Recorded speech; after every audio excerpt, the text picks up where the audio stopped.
हरिः ओम. श्री स्वामी समर्थ. काशी निवासी बहिरे शास्त्रींना श्री दत्त उपासनेच्या योगानी पुत्रप्राप्ती झाली बरं. आणि म्हणून त्या मुलाचं नाव ठेवलंय दत्त.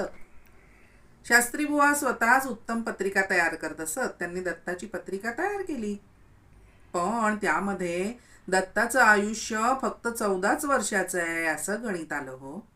मग तेव्हा उभयतांना चिंता लागून राहिली. एका सत्पुरुषांनी त्यांना सांगितलं की अवतारी पुरुषाची जर सेवा तुमच्याकडनं घडेल तर या संकटातून तुम्ही मुक्त व्हाल. तसं शास्त्री म्हणाले, अहो हल्ली असे अवतारी पुरुष आहेत कुठे?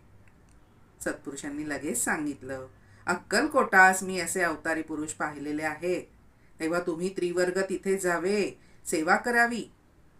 आणि मग त्यांच्या सल्ल्यानुसार पत्नी आणि मुलासह शास्त्री बुवा अक्कलकोटला आले बरं. त्रिवर्गानं स्वामींचं दर्शन घेतलं, वंदन केलं.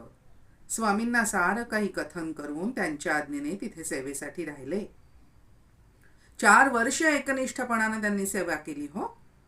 एक दिवस अचानकपणे दत्ता थरथर थरथर कापायला लागला, डोळे पांढरे केले आणि धाडकन जमिनीवरती पडला. स्वामींनी शास्त्रींना तीळ आणायला सांगितले. अहो आता मात्र त्या गणिताचा ताळा आणि स्वामींच्या बोलण्याचं भविष्य समजून शास्त्री बुवा खूपच घाबरले.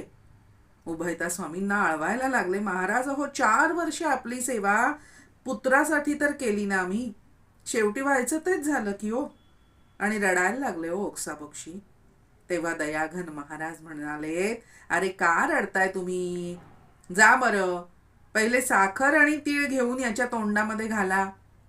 अहो लगेचच साखर आणि तीळ दत्ताच्या तोंडामध्ये घातलं आणि त्या सरसा दत्ता उठून बसला. पहा, काळाच्या तोंडातून स्वामी महाराजांनी शास्त्री बुवांच्या दत्ताला सोडवलं बरं.